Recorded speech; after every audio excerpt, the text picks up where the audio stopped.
Assalamualaikum warahmatullahi wabarakatuh. Salam guru penggerak.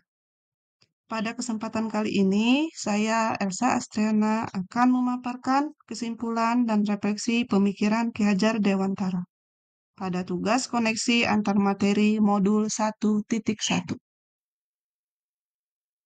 Sebelum ke materi, saya ingin mengingatkan Bapak Ibu guru yang hebat tentang moto guru penggerak. Guru penggerak, tergerak, penggerak, menggerakkan. Sebelum ke pemaparan mengenai modul 1.1, kesimpulan dan refleksi pemikiran Ki Hajar Dewantara, izinkan saya memperkenalkan diri terlebih dahulu. Saya CKP Angkatan 10 Kabupaten Lahad, Sumatera Selatan, Elsa Astriana SPD MM, Guru Bimbingan Konseling dari SMP Negeri 1 Pulau Pinang. Pendidikan dan pengajaran adalah dua hal yang berbeda. Pendidikan adalah proses pembelajaran yang berlangsung sepanjang hayat manusia. Pendidikan bertujuan untuk mengembangkan seluruh potensi manusia, baik jasmani, rohani, maupun intelektual, mencakup seluruh aspek kehidupan manusia. Sedangkan pengajaran adalah salah satu komponen pendidikan yang berfokus pada penyampaian ilmu pengetahuan dan keterampilan kepada peserta didik. Pengajaran umumnya dilakukan di sekolah atau lembaga pendidikan formal lainnya, fokusnya pada aspek akademis. Pada akhirnya, pendidikan dan pengajaran adalah dua hal yang saling terkait dan tidak dapat dipisahkan. Pendidikan merupakan proses yang lebih luas, sedangkan pengajaran merupakan komponen penting dalam pendidikan. Pertanyaannya, apa yang Anda percaya tentang murid dan pembelajaran di kelas sebelum Anda mempelajari modul 1.1? Sebelum mempelajari modul 1.1, saya beranggapan bahwa murid adalah kertas kosong yang tinggal diisi oleh guru. Namun, perubahan pemikiran saya berubah setelah belajar modul 1.1. Faktanya, setiap anak mempunyai kodrat alamnya sendiri, sehingga setiap anak itu unik. Unik di sini maksudnya setiap anak mempunyai potensi bakat, gaya belajar, kebutuhan dan minat, serta kepribadian yang berbeda-beda.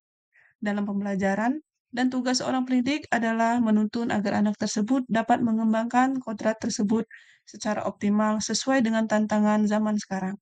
Maka dari itu, pendidik juga harus menuntun murid sesuai dengan kodrat zaman. Betapa dangkalnya pemikiran saya sebelum mempelajari modul 1.1 ini. Sebelum mempelajari ini, saya beranggapan bahwa setiap siswa mampu mengikuti pembelajaran yang dilaksanakan oleh guru selama mereka berada di dalam kelas. Setiap siswa bisa mengikuti pelajaran dengan baik selama mereka berada di dalam kelas.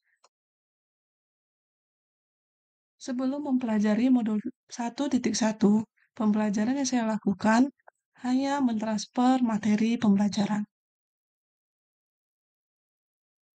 Saya melihat kemampuan anak hanya dari aspek kognitif saja. Dan pemahaman materi lebih penting dari memahami karakteristik murid.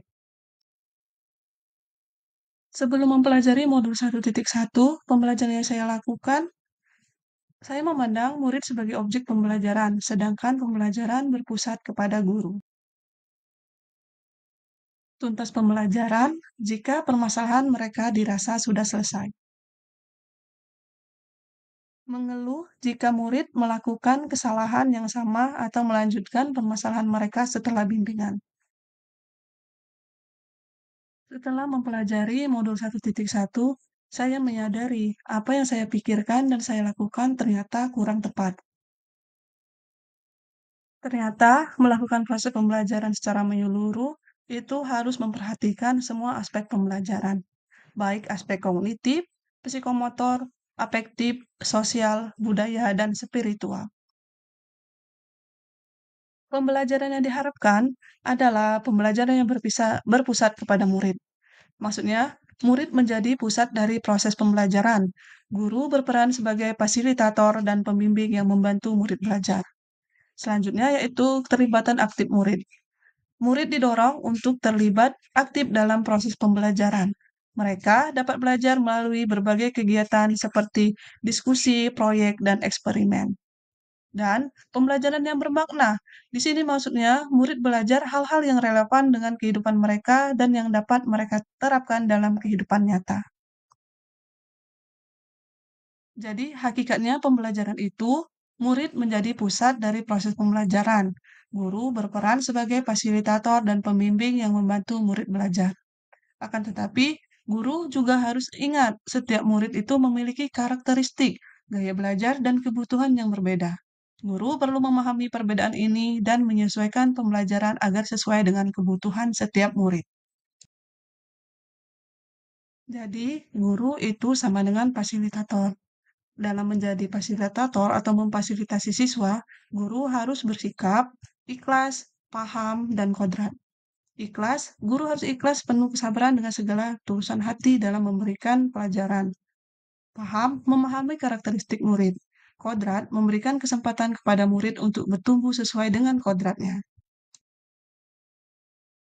Setelah mempelajari modul 1.1, saya dapat segera menerapkan pemikiran Ki Hajar Dewantara di dalam kelas. Yang pertama, merancang dan melaksanakan kegiatan pembelajaran yang menyenangkan dengan melibatkan murid. Kedua, menerapkan pembelajaran yang sesuai dengan kodrat zaman.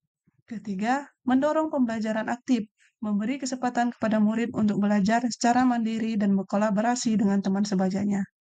Empat, memahami kebutuhan murid. Melakukan observasi dan penilaian terhadap murid untuk memahami gaya belajar dan kebutuhan mereka. Kelima, menjadi teladan bagi murid baik dari perkataan maupun perbuatan. 6. Membuat kelompok belajar untuk membantu murid yang kesulitan. 7. Menjalin komunikasi yang baik untuk memahami karakter dan berbagai latar belakang murid. 8. Melakukan refleksi setelah melakukan pembelajaran. Demikian pemaparan yang dapat saya berikan mengenai modul 1.1. Terima kasih. Salam guru penggerak.